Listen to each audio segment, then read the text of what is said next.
Bienvenidos a la familia de Dios. En esta mañana vamos a continuar con el estudio correspondiente a la palabra de nuestro Dios, conociendo nuestra identidad. Hemos hablado ya mucho acerca de esto, recordando un poquito.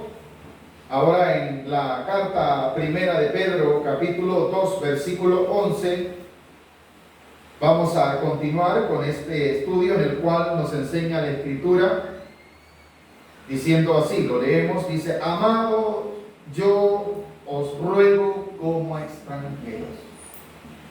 ¿Por qué la carta inicia esta exhortación diciéndonos: yo os ruego como extranjeros? Si recordamos los estudios anteriores, debemos de saber que Jesús nos enseñó diciendo quiénes éramos, pero también nos enseñó de dónde venimos. ¿Se recuerdan en el estudio anterior, en donde la carta del apóstol Pablo nos enseñaba acerca de que nosotros nos diésemos cuenta que venimos de parte de la nación celestial? ¿Somos representantes de quién? Del cielo. Entonces, aquí solamente somos embajadores, nos decía, ¿verdad? Quiere decir que nuestro lugar no es aquí. Jesús lo dijo, que su reino no era de esta tierra. Todavía no era el momento en el que se iba a establecer su reino aquí. Pero ahora el apóstol Pedro a la iglesia le exhorta a que su exhortación sea recibida de la misma manera, como haciéndole entender a la iglesia que aquí somos nada más peregrinos. Y un peregrino nunca se establece, sino que va de paso. Un peregrino va, hermano, rumbo a la dirección a la cual él ha sido llamado. Y mientras llega, va pasando por diferentes ciudades, por diferentes pueblos, y nunca llega a establecerse. Y también su vida misma, por consiguiente, hermano, no pierde su identidad de dónde es, no pierde su identidad de quién es. Así igual debe de ser el creyente. Si Jesús nos exhortó diciéndonos que éramos la luz de este mundo, que aquí estábamos como la sal de la tierra, era porque solo había un propósito por el cual nosotros debemos de estar aquí, pero no significa que somos de aquí. Vivimos entonces aquí como extranjeros, porque nuestra nación es celestial. ¿Cuántos sabemos eso? ¿Representantes de quién somos entonces? Del cielo. Nuestra ciudadanía, decía el estudio anterior, ¿a dónde estaba? En los cielos. Entonces, nuestra ciudadanía, ¿de dónde es? De allá. ¿Y aquí qué hacemos entonces? Bueno, como nuestra ciudadanía es del cielo, mientras vivamos acá, no tenemos que perder nuestra identidad de dónde somos. Para ello necesario es lo siguiente, versículo 11. Amados, yo os ruego como extranjeros y peregrinos que os abstengáis de los deseos carnales que batallan contra el alma. Si esta es una exhortación en la que somos considerados los creyentes a que mantengamos la actitud de hijo de Dios aquí en la tierra, aunque tenemos un cuerpo terrenal, aunque tenemos un cuerpo heredado por nuestros padres, en ese cuerpo hay deseos que batallan en contra de la voluntad de Dios. Pero como cuando usted vino al Señor Jesús, el Señor Jesús puso una nueva vida en usted.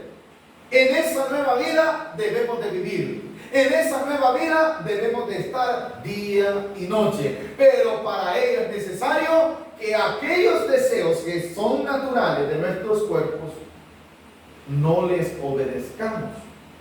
Si no, vean lo que dice el capítulo 1 también, de esta misma carta. Primera de Pedro, capítulo 1, versículo 13. ¿Qué hay que hacer entonces? Porque dice el versículo 13, por tanto, ceñid los lomos de vuestro entendimiento, sed sobrios y esperad por completo en la gracia que se os traerá cuando Jesucristo sea manifestado. Cuando la palabra de Dios dice en el versículo 13, por tanto, ceñid vuestros lomos, eran como aquellos ejércitos los cuales, hermanos, las vestiduras judías del Medio Oriente son largas.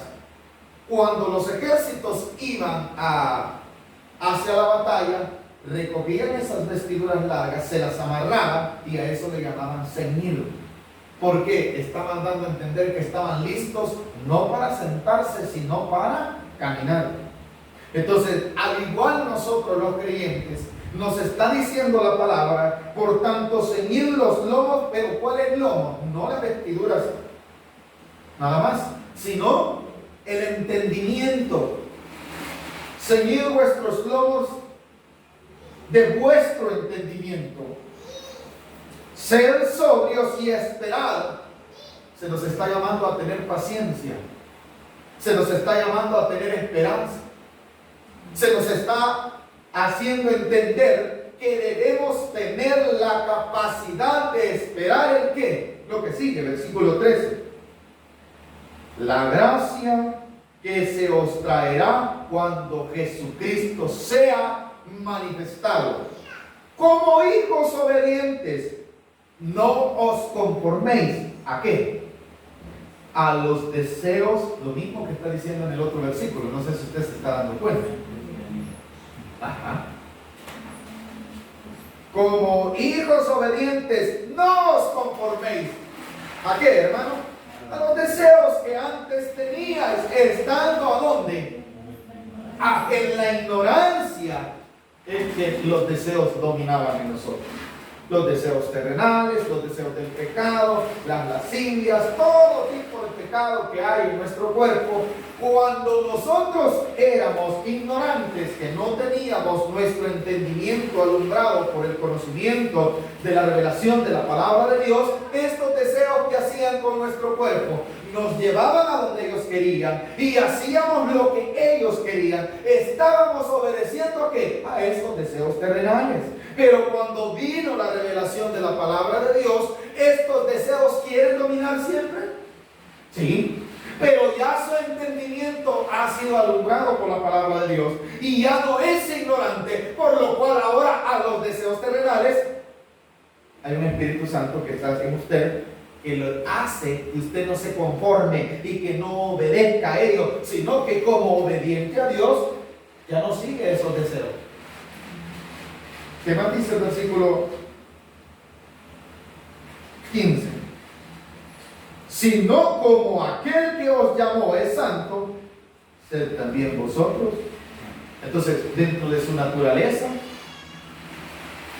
debe de haber ¿qué? La santidad que Cristo puso en usted. Por eso dice el capítulo 2, versículo 11: amados, yo os ruego como a extranjeros. ¿Cuántos somos hijos de Dios? ¿Y cómo es Dios?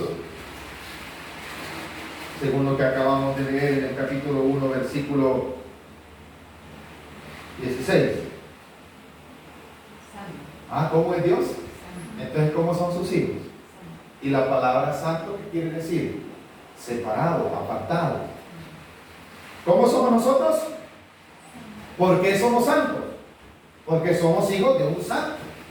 Ese santo no es un santo que se cuelga en la pared, sino el santo de santos, que es el Dios Todopoderoso. El que hizo los cielos y la tierra. Él es santo, sí. Alguien puede decir, pero ¿cómo yo puedo ser santo? Por medio de la fe en Cristo Jesús. Entonces, ¿a qué soy llamado? A ser santo. Si no, alguien vuelve a leer el versículo 15 del capítulo 1 para volver a entrar al capítulo 2.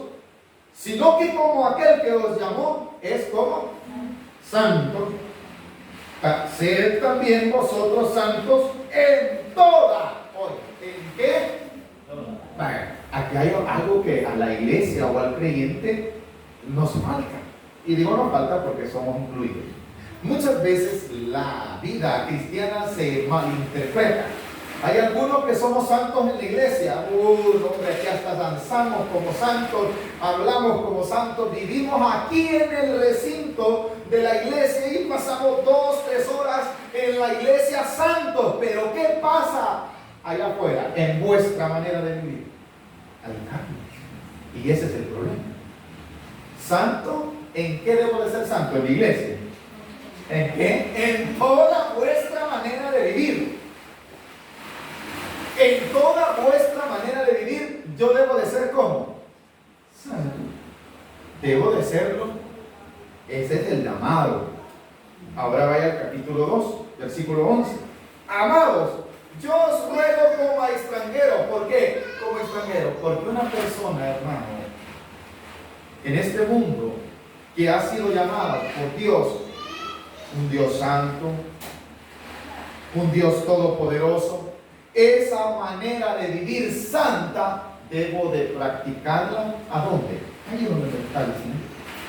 Como aquí vivo, como extranjero, vivo santo, apartado, guardándome de todo. Eso me hace a mí verme para con los demás en una forma diferente. Y la gente dice, ¿sabe qué le pasa? No le pasa nada, solo que no se ha conformado a los deseos de este mundo. Lo que le ha pasado es que ha sido renovado su entendimiento. Lo que le ha pasado es que está guardando su alma, está guardando su vida para con Dios. Y no solamente eso, sino que también dice la Escritura, en el capítulo 2, versículo 11, que os abstengáis. La palabra abstenerse, ¿qué quiere decir? ¿Qué querrá decir abstenerse? No hacerlo, correcto. En una explicación más entendible para nosotros, la palabra abstengáis es dejar de hacer. Dejar de hacer. Que os abstengáis de qué? De lo mismo que nos decía ella. ¿Y qué era lo que nos decía ella? Esos deseos que están en nuestro cuerpo, no los hagamos, no los obedezcamos, no los sigamos, sino lejos de esto. Ahora hemos sido llamados para vivir para Dios. Esa es la lucha del creyente. Pero esa es la identidad que yo debo de tener. No solo se trata, hermano, de tener una norma de venir a la iglesia y aquí, hermano, Dios lo bendiga, aquí somos hermanos. Mi manera de vivir debe de demostrar que soy hijo de Dios. Allá, en mi trabajo, en mi negocio, en mi familia, con mis vecinos. Y no es que yo no vaya a andar ciego, hermano, y así hasta tiempo. No, se trata que mi conducta, mi forma de vivir debe de ser diferente porque ellos son del mundo. Ellos practican el qué? Los deseos de la carne. Se abstiene el mundo de los deseos de la carne. En la ignorancia, en cuanto nosotros vivíamos en ella, ahí íbamos también. Pero ahora cuando usted, el conocimiento de la palabra de Dios ha venido a su corazón, usted dice, esto no es bueno, esto no agrada a Dios. No necesita usted venirle a decir al pastor, ¿verdad? Hermano, ¿y será bueno y tal cosa? Mire, esas preguntas son para gente que no tiene identidad cristiana, hermano, que no sabe quién es. Hermano, ¿y será malo tal cosa? ¿Que acaso no conoce quién es entonces? Si usted se considera hijo de un santo, no debe de venir a preguntar esas cosas. Pregúntele a su padre si él lo haría o no. Dice la Escritura que os abstengáis de qué?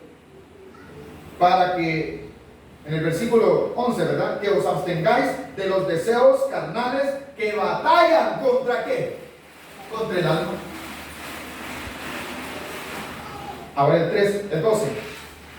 manteniendo vuestra manera de vivir entre. Yo no soy de aquí, pero aquí vivo. Vivo en medio de este mundo. ¿O no me está diciendo eso la Escritura en el versículo 12? Manteniendo buena vuestra manera de vivir entre los gentiles, para que en lo que murmuran de vosotros, ¿qué dice la gente de nosotros? Que lo que estamos haciendo aquí es malo, sino la gente que estuviera.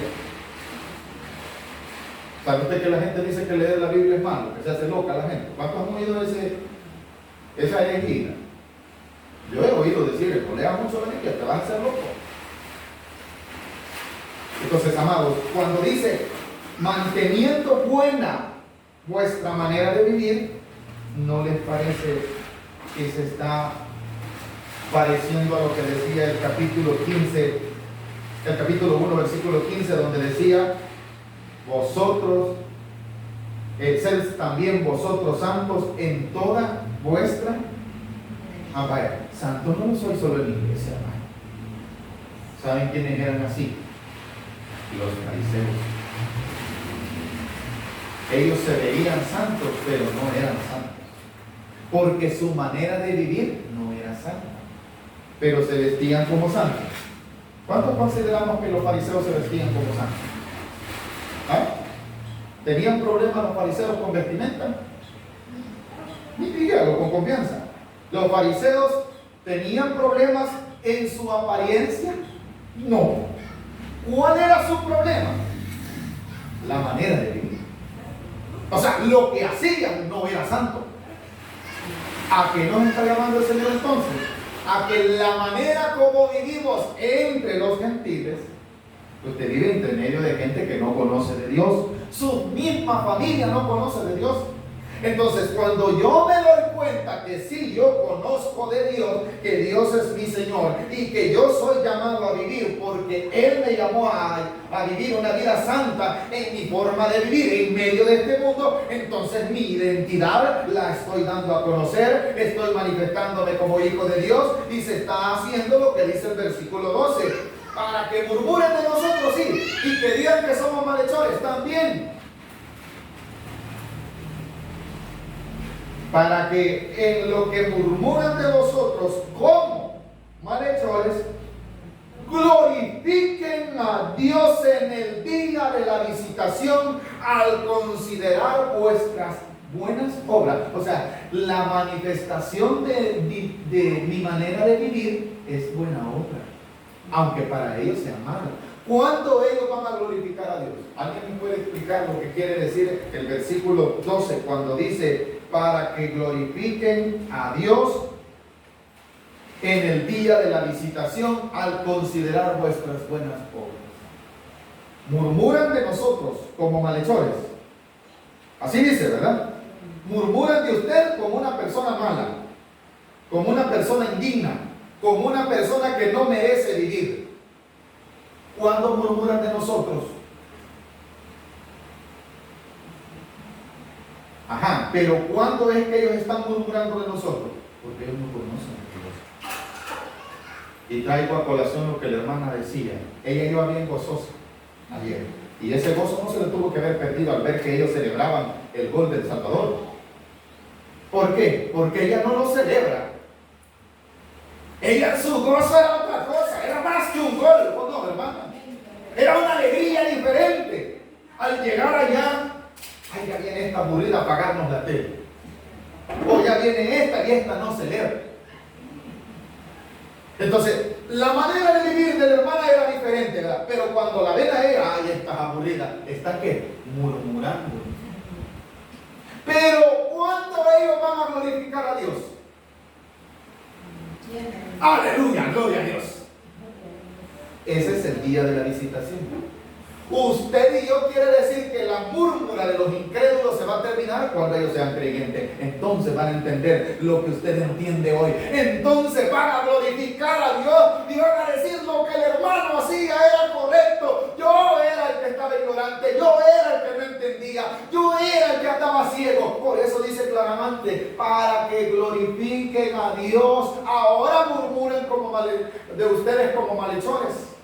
Ahora dice de ustedes muchas cosas, porque ustedes están viviendo, dice, en una buena manera de vivir. Pero como ellos viven una mala manera de vivir, ¿qué dice el profeta Isaías respecto a hay de aquellos que a lo bueno le llaman malo y a lo malo le llaman bueno? Vamos a ponernos en los zapatos del profeta Isaías.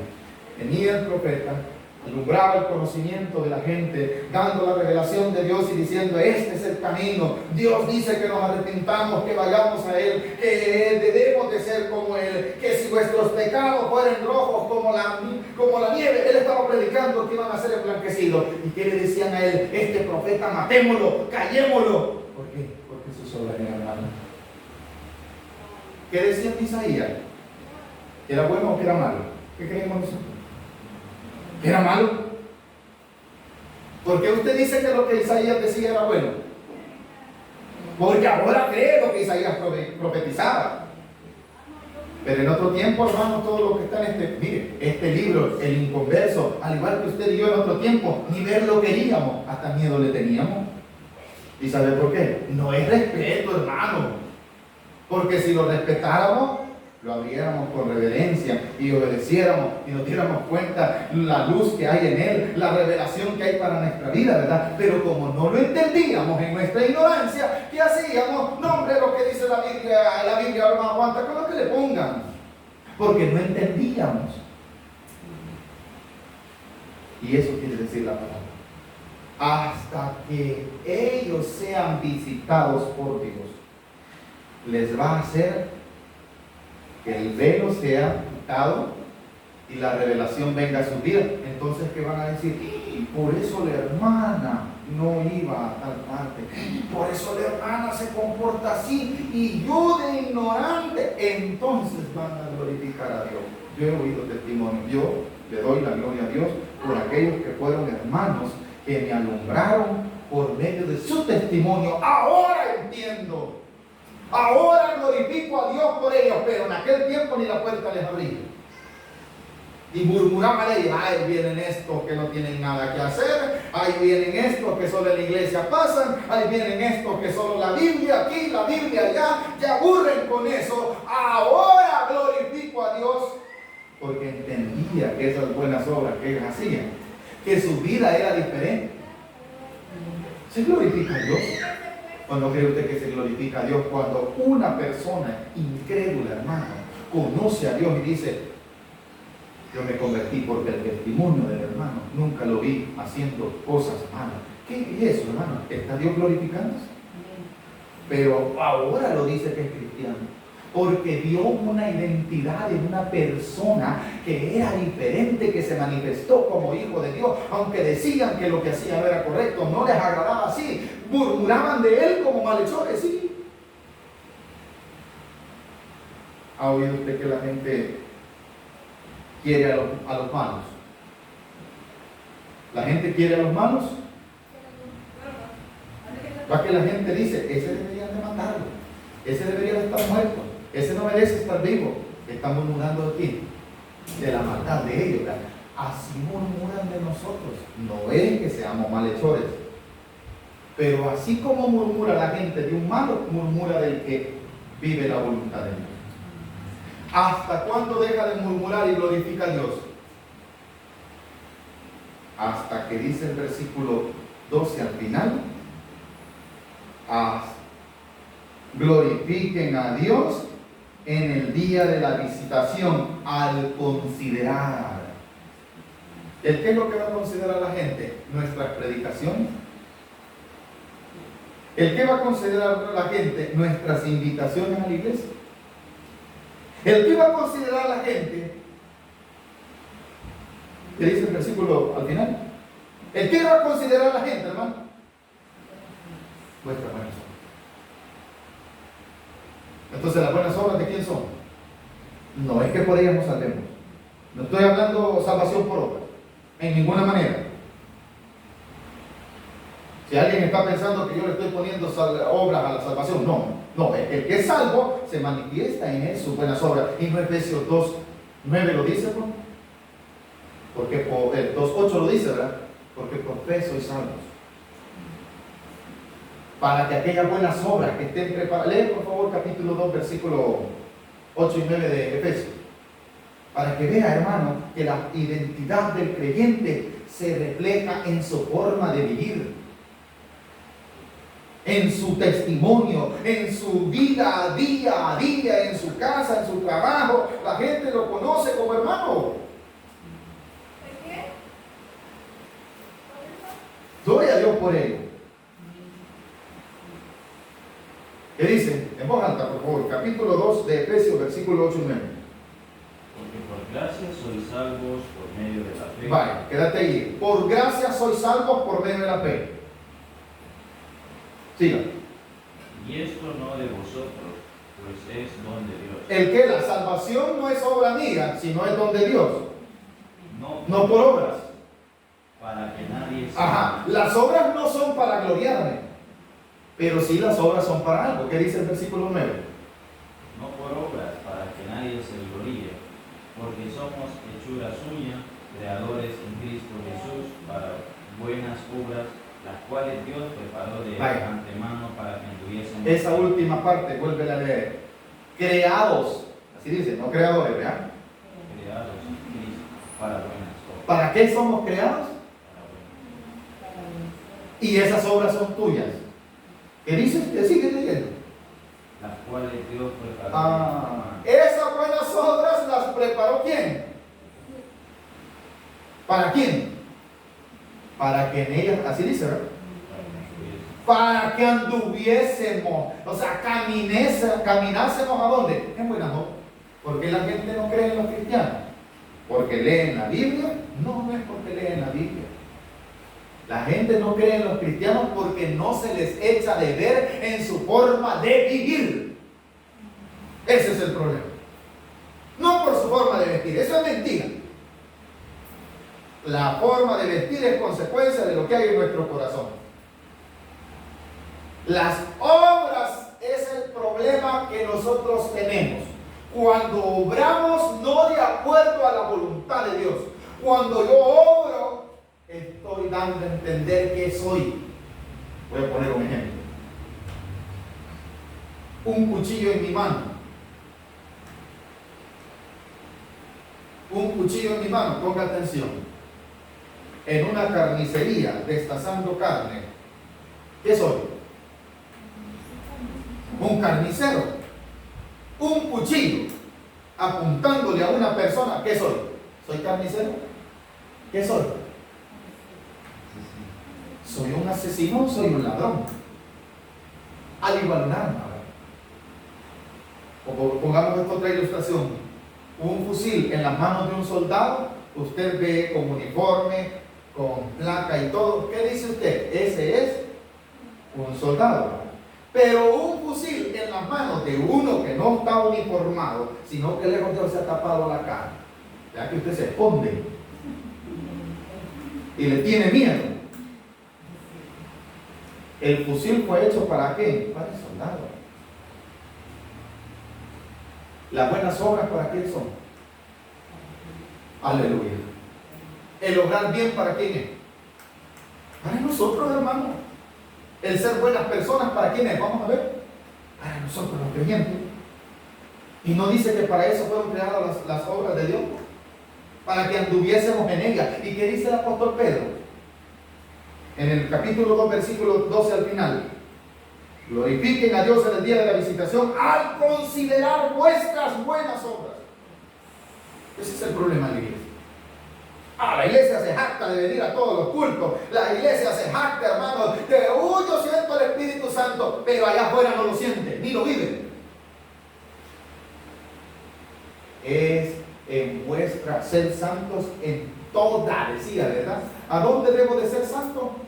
En toda vuestra manera de vivir. Y la palabra santo no tiene un gran significado, hermano, como le vuelvo a repetir, que hemos confundido, ¿verdad? Aquí yo puedo ser, yo soy santo, mírenme santo, soy santo, 3 veces santo, y hasta lo puedo cantar. Y allá afuera, hermano, soy el mero diablo, 3 veces el diablo. ¿O no? No puedo tener doble identidad. Si soy santo aquí en la iglesia, lo voy a hacer allá en la calle. Y allá en la calle la gente me va a conocer como hermano. ¿Por qué? Porque han visto que soy hermano, como un hijo de Dios. Y no debo de avergonzarme. No debo de tener en ningún momento, hermano, problemas con que alguien me diga hermano, si es mi identidad. Pero ¿qué tal si yo? No, aquí no me diga hermano, aquí regañan Dios. Amados, en toda vuestra manera de vivir debe de haber ¿qué? Santidad. No me vaya a venir a decir usted y ni vaya a venir yo a decir, hermano, es que en mi casa no puedo, porque como ahí todos son conversos, hermano, todos bailan, entonces tengo que bailar yo. ¿Y dónde está el santo? Es que, hermano, es que como todos fuman, hermano, también yo le doy. ¿Y dónde está el santo? ¿Dónde está mi manera de vivir santa en todas partes? Pero es que todos toman, hermano, le voy a dar yo también. ¿Dónde está entonces ser santos en toda vuestra manera de vivir? ¿Dónde queda? En la iglesia soy santo y yo fuera no. Porque no tenemos identidad, que no sabemos. Las buenas obras son ¿qué? La manifestación de lo que somos. Lea conmigo, versículo 13. Por causa del Señor. Aquí viene la lista. Miren, hermanos, todo lo que está del capítulo 2 y parte del 3 es una lista de norma de vida, de cómo debemos de vivir. Por eso, hermanos, debemos de mantener una identidad diferente respecto a este mundo en el cual estamos por un breve tiempo. Mientras estemos en este mundo por ese breve tiempo, nuestra forma de vivir debe de ser diferente a la forma de vivir del gentil o del incrédulo. ¿Por qué? Aquí estoy, no pertenezco aquí. Ya sabemos eso. ¿Por qué? Como ciudadanos del cielo nos decía el estudio anterior. Allá nos decía que éramos la luz, o sea, el mundo está en tinieblas, yo lo estoy alumbrando por un breve tiempo nada más. Después moriré yo, vendrá otro y dará luz también, ¿verdad? Los hijos de Dios, manifestándose como hijos de luz. Entonces, mientras vivo aquí, mi forma de vivir, mi actitud hacia la vida debe de ser una actitud como hijo de Dios. Una de las formas de vivir debe de ser conforme a la voluntad de Dios y no conforme a los deseos terrenales que hay en nuestro mismo cuerpo. Cuando yo batallo, ¿aquí hay deseos terrenales en mí? Sí. Y muchos. Pastor, sí, es que hay muchos deseos, pero ¿qué debo de hacer? Luchar contra ellos. No debo de obedecerlos. Ellos quieren gobernar mi vida. Ellos quieren llevarme al pecado. Pero como aquí hay un Espíritu Santo que me hace ver que yo no soy ya obediente a los deseos terrenales, voy en contra de ellos. Ahora, no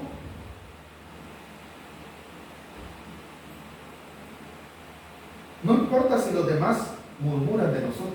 Ya lo vimos, ¿verdad? Lo importante es que lo que murmuren no sea malo. Murmuran como malos, pero no es que seamos malos. Y no dice que somos malos, sino que en un día se darán cuenta que lo que nosotros hacemos son buenas obras, por eso glorificarán a Dios. Entonces, hermanos, del versículo 13 en adelante, se nos dice, se nos dicta la forma y la conducta del vivir de un cristiano. Y esas son las buenas obras. Y empieza desde el capítulo 2, versículo 13. Léalo conmigo. Por causa del Señor, someteos a toda institución humana, ya sea al rey como al superior. Mire qué duro, ¿verdad? Que yo no puedo, hermano. Alguien va a decir, hermano, usted puede hacerlo. Miren, hermanos, yo no pudiese, no me es permitido, por causa del Señor, levantarme en contra del rey. Por causa del Señor, yo debo de sujetarme a toda institución. ¿Por causa de quién? Alguien me preguntó una vez, hermano, ¿va que los cristianos podemos manifestar, encerrar las calles? ¿Qué creemos nosotros según lo que acabamos de leer? Por causa del Señor. Pero mire, es justo lo que voy a reclamar. Pero por causa del Señor, no es esa la forma. Si he de manifestarme, ha de hacer en buenas obras. Por causa del Señor, respecto a las instituciones, respecto a las autoridades, ¿qué me dice el versículo 3? Someteos a toda institución humana, ya sea al rey como al superior. Puedo yo decirle un par de cosas a mi jefe. Por causa del Señor me debo de quedar callado, ¿o no? 14. Y a los gobernadores, ¿cómo los debo de ver? Este presidente sí que no sirve. ¿Cómo debo de ver yo al presidente? Según el versículo 1. ¿Cómo debo de ver al presidente y al gobernador? ¿Cómo qué? O sea, yo veo al presidente y lo debo de ver, yo veo al rey como un gobernante, sí, que es enviado por él. ¿O no dice así, hermano? No me está mandando a hacerme fanático de él, no, debo de respetarle. Y lo debo de ver como alguien que Dios ha enviado con un propósito. ¿Cuál es ese propósito? Para que Él dé castigo a los malos. Si Él no lo hace, es problema de Él. ¿O no? Pero así debo de verlo según el versículo 14. Y a los gobernantes y a los gobernadores, como por enviados para castigo de los malhechores y alabanza de los que hacen el bien. Ahora, si Él no hace el problema del presidente, pero yo no soy quien para poder decirle, usted no sirve, no debería. No, hermano, como sea Dios lo ha puesto. 15. ¿Por qué debo de someterme a estas cosas? Gloria a Dios. ¿Estamos aprendiendo, hermanos? Porque es la voluntad de Dios que haciendo otra vez, bien. Porque esta es la voluntad de Dios, que haciendo bien, hagáis callar la ignorancia de los hombres insensatos. ¿Cómo voy a callar a los que hablan de mí? Son de antemano dos calificativos se les ha dado: ignorantes e insensatos. ¿Cómo les voy a callar la boca? Diciéndole un par de cosas. Pero vean que usted ha oído esa expresión, le callé la boca, hermano. Solo le dije, ¿cuántos hemos oído esa mala expresión? Eso no debería hacer, hermano. No es esa la forma de callar la boca. La forma de callarle la boca a la gente, ¿cómo es? Haciendo el bien. Esa es la identidad de un cristiano. Amén, hermano. Un cristiano no va a salir. Lo voy a poner quieto, hermano Abraham. Usted se me queda allí. Y voy donde le puse quieto, hermano. Le callé la boca. No, el que me cayó la boca a mí fue él, porque él se quedó callado e hizo el bien. Así es que amarremos esa bestia que quiere dominarnos, esa bestia de los deseos, esa bestia que se quiere manifestar en nosotros, que está muerta ya. Y nosotros pensamos, como dice la Escritura, haciendo el bien. ¿Cómo vamos a callarle la boca según el versículo 15 a los ignorantes, a los insensatos? Porque esta es la voluntad de Dios, que haciendo el bien hagáis callar la ignorancia de los hombres insensatos. 16. Como libres, pero no como los que tienen libertad como pretexto para hacer lo malo, sino como siervos de Dios. Si somos esclavos, somos libres para no pecar. Somos libres para ya no hacer el pecado. Pero sí somos esclavos de alguien. ¿De quién? De Dios. La libertad que tenemos no nos sirva, como dice ahí, como libertinaje. Yo puedo hacer lo que me da la gana. No. La libertad de la que me está hablando tiene una esclavitud. Y es que yo soy esclavo del Señor. Soy siervo de Él. O sea, obediente a Él. Por lo cual, como soy esclavo de Él, soy libre ya del pecado. 16, con esto concluimos. como libres, pero no como los que tienen libertad como pretexto para hacer lo malo, sino